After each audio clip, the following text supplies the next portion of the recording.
an angel defeated 185,000 soldiers. Do we have guardian angels? Throughout the Bible, God intervenes on behalf of his people. The story of Hezekiah and his numerous enemies is one of the most outstanding examples of such. Ahaz, his terrible father, was the polar opposite of Hezekiah. Just as his forefather David had done, he received the uncommon honor of doing what was right in the Lord's eyes during his reign. Hezekiah gets more attention in the Holy Bible than almost any other king since Solomon. When Hezekiah took power, Judah was almost completely ruled by Assyria. His reign was one of great reform. He led a campaign against all kinds of idolatry, destroying even the high places and the bronze serpent from Numbers 21, because the children of Israel burned incense to it. He gave it the name Nehushtan, which means a bronze thing in Hebrew. Hezekiah was the best king of Judah because he put his trust in the Lord God more than any other king.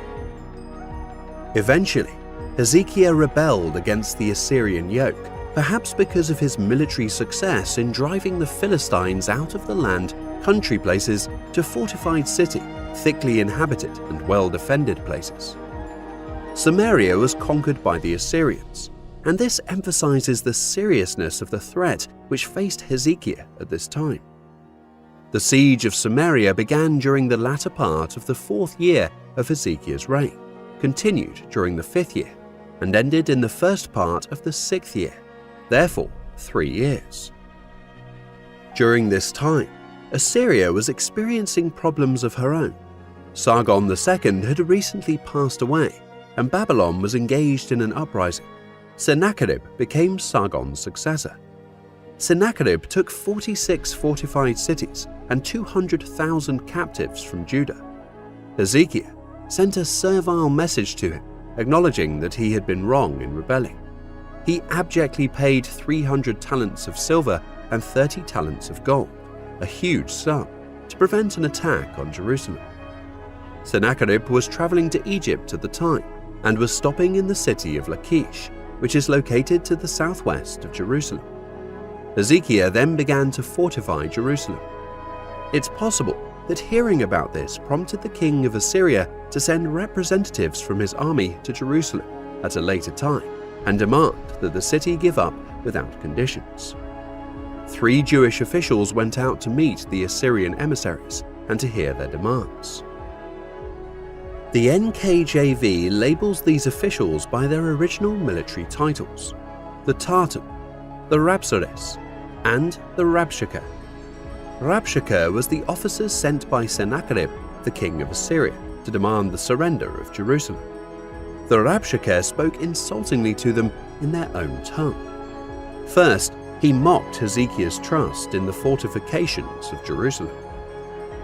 Second, he made fun of Hezekiah's faith that Jerusalem's defenses were sufficient to protect the city.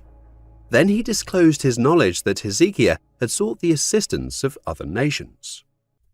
Thirdly, he asserted that Judah was incapable of putting their faith in the Lord, since Hezekiah had removed all the high places and altars from the land. Rabshakeh did not realize that these were heathen shrines and not places where the Lord was worshipped. Next, he suggested a bet. He would give 2,000 horses to Judah if Hezekiah could find that number of horsemen. He made fun of the fact that Judah did not have a particularly large number of cavalrymen, and that they were therefore forced to rely on Egypt for their chariots and riders. Finally, the Rabshakeh claimed that the Lord had sent Assyria to destroy Judah. The Rabshakeh cautioned the people not to let Hezekiah fool them into believing that they could rely on the Lord for rescue. He addressed the people directly. If they would surrender, they would be granted the privilege of living in Jerusalem temporarily. The king of Assyria would then take them to Assyria, which he described as a land like your own. The people on the wall remained silent while the 3 Jewish officials returned to Hezekiah, thoroughly disheartened. When Hezekiah heard Rabshakeh making fun of him, he felt an immense amount of sorrow. He sent messengers to the prophet Isaiah with the message that Judah was helpless at a time when it required its strength the most. In addition, he requested that Isaiah pray for the people of Jerusalem and the remnant of Judah. Isaiah sent word back to Hezekiah that he didn't need to fear the Assyrian king, that God would put a spirit of fear upon him and cause him to hear a rumor and to return to his own land, where he would be slain. When the Rabshakeh returned to Lachish, he found that Sennacherib had transferred his assault to the neighboring fortress of Libnah. Sennacherib heard that Tirhakah, king of Ethiopia, was advancing to attack him. He immediately tried to frighten Jerusalem into quick surrender by sending a blasphemous letter. Hezekiah wisely took the letter to the temple and spread it before the Lord. His prayer was a revelation of his deep trust in Jehovah. In reply, God sent Hezekiah a twofold answer by way of Isaiah. 2 Kings 19, 21-24.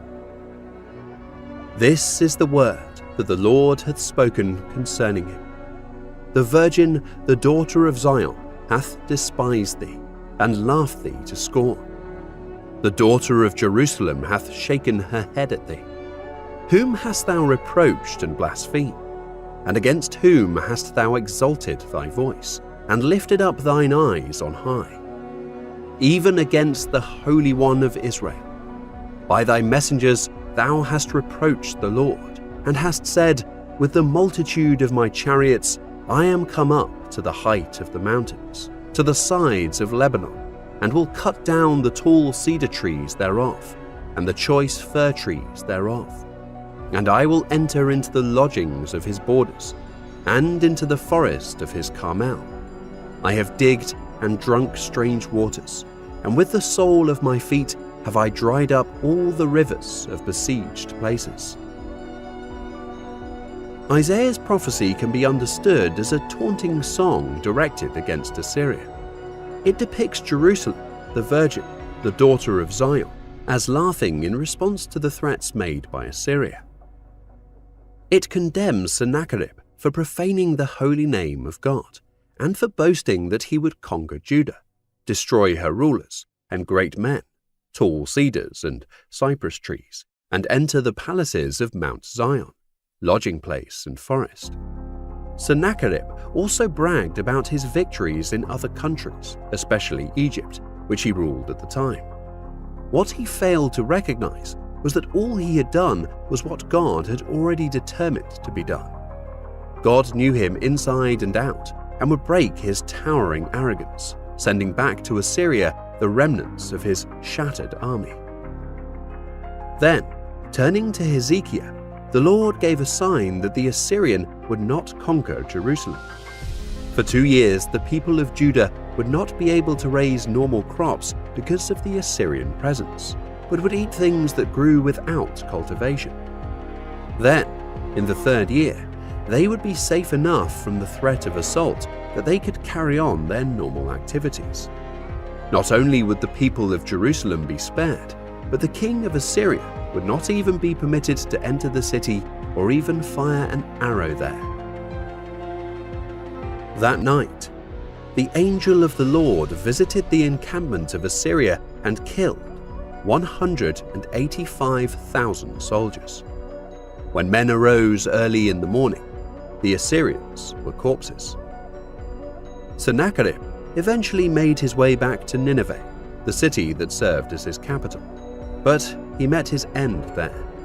He actually outlived Hezekiah by 5 years. The prediction made by Isaiah in verse 7 came true when 2 of Sennacherib's own sons assassinated their father, and a third, Esarhaddon, took over as king in his place. This story is a good reminder that faithfulness to God does not protect you from adversity. It does, however, prepare you for those trials. You will be better prepared to deal with trouble and suffering if you live your life from a divine perspective. To rely on Him in bad times as much as you have in good. You will also have the opportunity to witness God at work.